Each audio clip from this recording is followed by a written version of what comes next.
Bonjour Frédéric Descrozaille. Bonjour. Vous êtes député de La République En Marche, vous êtes député du Val-de-Marne. Édouard Philippe dévoile tout à l'heure, à midi, sa réforme des retraites. Enfin, dites-vous? Enfin oui, sachant que ça ne sera pas l'étape ultime. Il va révéler un certain nombre d'arbitrages. Il y a les grandes hypothèses, le nombre d'années de transition, la question de l'équilibre financier, la gouvernance. À laquelle la réforme au sens strict, bon. Voilà, enfin la réforme, non? Oui, tout à fait. Sachant qu'il va quand même... Ça a trop traîné? Non, je rappelle que ce que nous avons loupé en tant que député de la majorité, c'est la séquence post-rapport de loi qui était une base de travail jusqu'à cette date de fin d'année qui était prévue par le gouvernement pour arbitrer.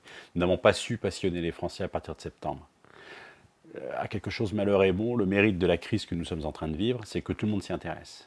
Et on ne peut pas prendre connaissance du... On ne peut pas dire le contraire. Voilà. Ouais. Bon, et on n'en prend pas connaissance. Pour de mauvaises raisons d'ailleurs, parce que grève, manifestation, gêne et inquiétude des Français tant que cette réforme n'est pas dévoilée. Tout à fait. Inquiétude légitime pour plein de professions, inquiétude normale, entre guillemets, et c'est complexe. On ne peut pas en prendre connaissance en 3 minutes. On ne peut pas comprendre en 3 minutes ce que c'est qu'un régime universel par points par répartition. Bon, alors la majorité des Français ne vont pas regarder ce discours d'Édouard Philippe. Qu'est-ce que vous attendez de lui? Qu'est-ce qu'il doit ressortir dans ces 3 minutes qui font que l'opinion peut comprendre ou pas? Le principal que j'attends de lui, c'est de rassurer, de calmer l'inquiétude d'un certain nombre de professions.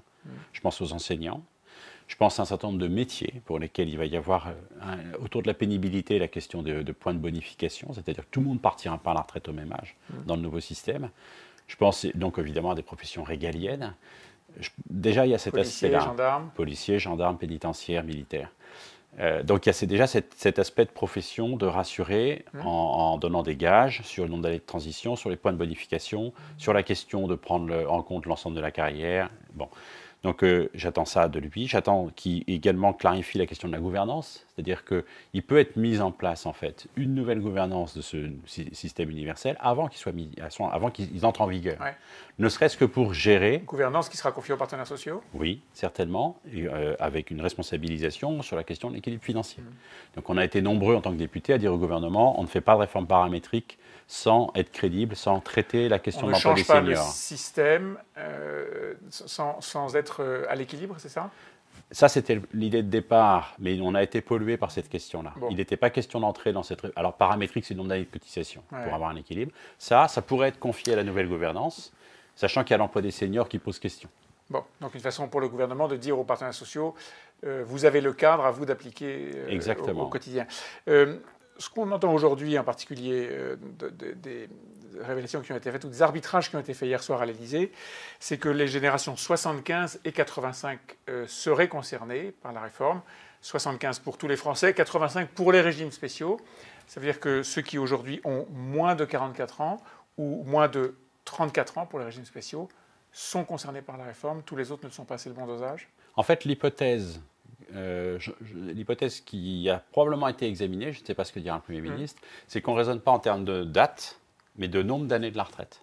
S'il sort quelque chose en disant, voilà, sans concerner les gens qui sont à 18 ans ou plus de leur propre retraite, ben, en fonction du régime dans lequel vous êtes, c'est pas au même âge que vous êtes concerné par les fameux 18 ans. En fait. Donc ça lisse, si j'ose dire, l'effet couperet.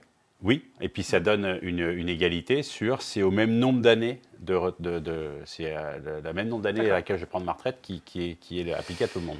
Il y aura probablement 10 ans de différence entre, j'allais dire vous et moi, en tout cas les salariés, les Français pour la plupart, et puis les régimes spéciaux. Est-ce que ça n'est pas une injustice dans une réforme faite pour faire de la justice? On ne tire pas un trait sur le passé. On a un système aujourd'hui qui est composite. Qui ne se parle pas bien, avec des dispositions qui ne sont même pas comparables entre les différents régimes. Vous ne pouvez pas dire à quelqu'un aujourd'hui qui a 44 ans, 45 ans, écoutez, vous avez fait un choix de vie, vous avez un engagement, vous avez signé un pacte quelque part avec la nation. Bon, en fait, on le met à la poubelle et puis maintenant, vous allez être comme tout le monde. Mais ça, fallait s'en rendre compte dès le début. Oui. Vous avez allumé le feu dans les régimes spéciaux avec cette idée-là? Vous nous reprochez d'avoir allumé le feu. Non, mais bien sûr, j'entends bien. Voilà. Non, on n'a pas spécialement allumé le feu, c'est extrêmement sensible. Il y a eu des maladresses. Parler de privilèges, c'était une maladresse. Il y a eu ça n'est pas le cas? Ils ne sont pas privilégiés? Ce sont des avantages. Et ils ne seront pas privilégiés dans l'application de cette réforme? 10 ans de bonus par rapport à nous? C'est une question de lissage. On parle quand même d'une refonte d'un système qui a 70 ans. Ouais. C'est-à-dire que c'est une autre solidarité nationale que nous mettons en place. Que ça prenne 15 ans à mettre en place, ça n'est pas étonnant.